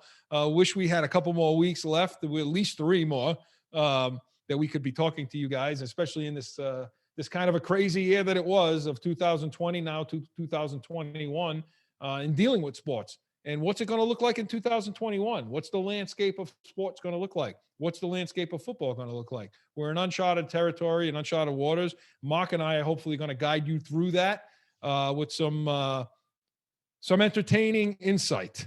But Mark, your final thoughts on this game and this season? Well, it was a disappointing season, obviously, right, for everybody. We thought, if you go back to our preview show, Chris and I thought we would be a playoff team, or at least a borderline playoff team, which we weren't, right? We thought we had more talent on this team than we did. And we both thought Newton was going to really be the comeback player of the year. I mean, I honestly thought that. Chris thought that, and he was not, unfortunately. And I think, and this team wasn't what we thought it was. I think we were fooled. We thought we had more talent on this team, but as weeks went on, I think we saw that we were devoid of the talent we need to get to the next level. I think this season exposed a lot of what we thought over the last 2 or 3 years in regards to bad drafts, and I think a lot of that stuff finally caught up to us. And so going forward, I think it's an exciting time for the Patriots, right? Yes, we didn't do what we wanted to do this year, but it's an exciting time because I think we are starting to. We had 20 years of we were the greatest franchise in sports, right? We are now going to see that shift. I think that rebuild that everyone talked about, it's now going to begin to happen. And I'm excited to see what this team becomes. And can we move on from, was it, we have the Tommy Bill debate. Well, let's see what Bill does. I think the ball's now in Bill's court. Tommy won round one. Let's see because Bill's not going anywhere. So now let's see what Bill does. Right? Yeah, Mark, I agree. It's an odd but exciting time right now for the New England Patriots because, again, like you say, we're in a situation in uncharted waters. Haven't been there, and almost if you're 20 or under and you've been watching this team, you don't know anything but success other than this year. So it looks stinky to you with what just went on. But it's an opportunity. It's the way I look at this season and the situation is it's hard to predict. It's hard to predict these things. We thought Newton was going to be, as Mark said, was going to come out and light it up and have close to MVP numbers and things like that. And we were wrong on that. And the Patriots clearly were wrong on that situation. And they've been wrong on a lot of drafts. And I think that going back, you can start, like Mark said, you can pinpoint the failures of this season on what went on 2-3 years ago in drafting and player personnel and situations more than just Tom Brady, more than just the departure of Tom Brady. You could survive the departure of Tom Brady if your core unit was better, if you drafted better. And that's what I take away from this season from a New England Patriots standpoint is I don't agree. And some of the things that Belichick talked about and how he said, we had to sell out, to win championships. I don't agree with that. I don't think that they sold. No, out. you couldn't draft. No, they didn't sell out. They didn't hit the free agency market and bring in an 07 group like you did with Randy Moss and guys like that and break the bank doing it. I didn't see a year that they did that. What I saw is a team that personnel department was good. Their scouting department was good. They listened to them. They understood what they wanted the makeup of this team to be. And yes, of course, number 12 made up for a lot of deficiencies that you would have. And now you're starting to see those come to bear. However, moving forward, though, it is an exciting time. It's a time to start anew. It's the time to start over and go forward and rebuild. And I think the Patriots will do that. As I said, for as much crap as we give Belichick, I don't think I'd want anybody else at the helm right now, especially drafting a new quarterback and getting somebody new in that position and bringing them along. So we'll be with you every step of the way. This has been personally a lot of fun this year. Doing this. This was our inaugural season with the Pats Nation and our post-game show. We'll be back next season. We're hoping soon as fans can come back, we're hoping to do a live show from the stadium next season for you. And maybe it'll be that Tampa. Our hope is it's when Tampa comes in with Brady. I don't know if I don't know if Mark's going to be coherent enough to do a show with Tampa coming into town with Tommy Boy, but we're going to try. So we're happy. We're real excited about what we've done this season. We were happy to be with you all season long. We're happy with what's coming forward. We talked about Corso and Catone airing on January 12th at 7 p.m. The Real Deal New England feel. And so we just are thankful of everything that's going on. We foresee the Patriots coming back, bouncing back, doing what they need to do to get better, and we'll get better as well. And we'll be with you again next season. So Mark, some people to thank as always for this show and for the entire season. We want to thank the people over at Special Sauce Podcast. Listen, all of our sponsors have been fantastic throughout the entire season. They've been generous with us, and we want everyone to check all of them out because they're great organizations. We would not partner with anybody we didn't think was legitimate and for real. Special Sauce Podcast, they've been fantastic. Check them out. Great ideas. Good financial minds there. JAG Media Productions, fantastic outfit there. Corso Law Group, Arizona's leading criminal law firm. Allow us to be your voice. I want to thank the people there. People over at Studio 42 Graphic Designs, Marianne over in North Providence, Rhode Island. Great work. Excellent work. Log on to all of these websites. And Mountain View Home Watch and Security, Scottsdale's leading private home and security firm. And I think, Mark, we got to give, obviously, a special thanks. And I'd like to, I don't know if, Joe, I don't know if you're able to solve that problem, if you can come on for a second, but want to thank Joe Guarneri, our longtime producer and director. And listen, none of this goes. I can't begin to explain to all of you how difficult it is to put a show on like this. And for those of you who don't know, we're all in different areas. You know, that's how everybody's doing it now. You know, we're in different parts of I'm in a different part of the country than they are, and let alone being in different locations, getting it together. And Joe had a lot of work this year to put this together.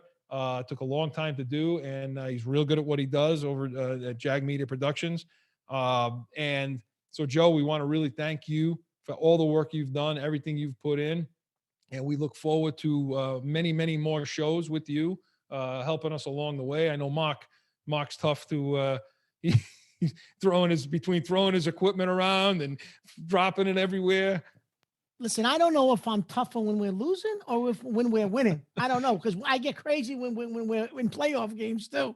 I do. So, I think that'll be for Joe to say, and hopefully at some point you guys will be able to hear from Joe a little bit. But yeah, we want to thank you, Joe, again for everything you've done and put forward in the show. And again, want to thank you all once again. I can't thank you enough for all the support you've given us all season long. We'll be back with you next season as the Patriots start a brand new season. And we talked about the draft show. We're going to be there for that. We'll talk about free agency, combine, and once again, Corso and Catone, January 12th, 2021. Mark, it's a new year, and hopefully everything in this country in this world will get much, much better. So we thank everybody and thank all the sponsors. And so again, one last time for this season, the Patriots win the last game of the season against the New York Jets, 28-14. And for Mark Catone, I'm Chris Corso. We'll see you on January 12th. So long, everyone.